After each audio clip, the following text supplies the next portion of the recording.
देना चाहता हूं। पुराने जमाने के खवारिज की यह पहचान थी कि वो उलमा के भी बागी थे, वो जिम्मेदारों के भी बागी थे, हुक्मरानों के उमरा के भी बागी थे। याद रखें, इस्लामी शरीयत मुझको और आपको ये कहती है कि ये उम्मत के जो उलमा हैं, ये उम्मत के उलमा दीन के मुआमले में ये आपके रहनुमा हैं। जो आदमी दीन की तफहीम में, दीन के समझने समझाने में वक्त के उलमा से बरात का ऐलान करे, ये उसके उस दौर के अंदर खारिजी फिक्र के तर्जुमान होने की बुनियादी पहचान बन जाती है। हजरत इब्न अब्बास रज़ी अल्लाह तआला अन्हुमा ने जब खवारिज के साथ मुनाजरा किया तो हजरत इब्न अब्बास ने जो हवाला दिया, उनकी गुमराही को वाज़ेह करते हुए कहा कि देखो, आज तुम मेरे सामने बैठे हो खवारिज से मुखातब होकर का, तुम मेरे सामने हो और मैं मुहाजिरीन और अंसार के पास से चल कर आया हूं, मुहाजिरीन और अंसार के पास से चल कर आया हूं। क्या वजह है कि आज उनमें से एक भी तुम्हारी तरफ नजर नहीं आता, पूरे के पूरे उधर हैं।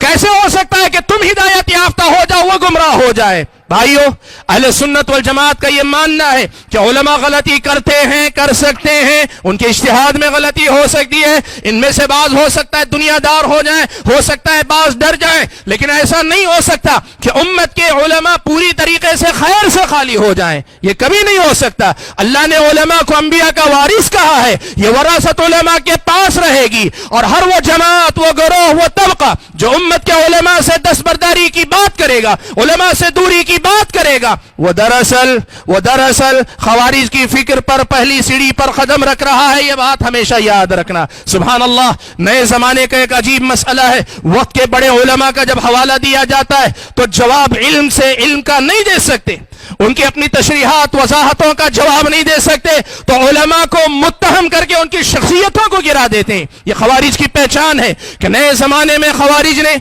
उलमा के मुताल्लिक वही मौक़िफ़, वही रविश इख्तियार की जो पुराने जमाने में खवारिज ने इख्तियार की थी। और नए जमाने के खवारिज ने क्या किया? वक्त के बड़े उलमा के बारे में ये कहा कि ये हुकूमत के उलमा है, ये हुक्मरानों के उलमा है।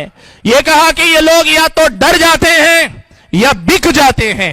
याद रखना मेरे भाइयों, इस्लामी शरीयत ने बात बड़ी वजाहत के साथ कही है, अल उलमा वरसतुल अंबिया, उलमा अंबिया के वारिस हैं। ये कभी नहीं हो सकता कि सारे उलमा बिक जाएं, सारे उलमा डर जाएं। सुभान अल्लाह, शेख इब्न बाज जैसी शख्सियत को कहा कि ये आदमी आमल बसरी वल बसीरा, ये आंखों का भी अंधा था, ये बसीरत का भी अंधा था, नऊज़ु बिल्लाह।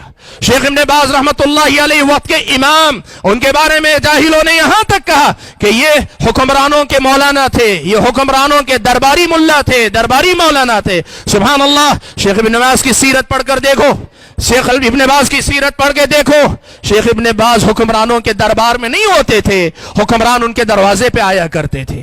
उनकी जिंदगी पढ़कर देखो, तुम कहते हो वो हुकूमत के मुल्ला थे, तुम्हें पता चलना चाहिए कि शेख इब्न बाज की जिंदगी ऐसे गुजरती थी कि बेवाओं, मिस्कीनों, यतीमों को खिलाने के लिए अपनी जेब से पैसा दिया करते थे। बाद में तो सूरत हाल यहां तक भी पहुंची कि पैसा खत्म हो जाता, जरूरतमंद आते तो जो अपनी तनख्वाह देने वाला होता उसको लिख भेजा कि मेरी तनख्वाह में से पेशगी कर्ज के तौर पर दे दो।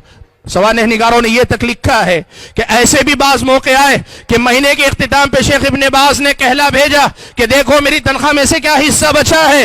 हिसाब लिखने वाले ने कहला कर भेजा कि शेख, इस महीने की तनख्वाह भी पूरी सदका हो चुकी है, बल्कि उससे आगे अगले महीने का भी कुछ कर्ज आपके सर पे चढ़ गया है। दरबारी मौलवी नहीं थे वो सब।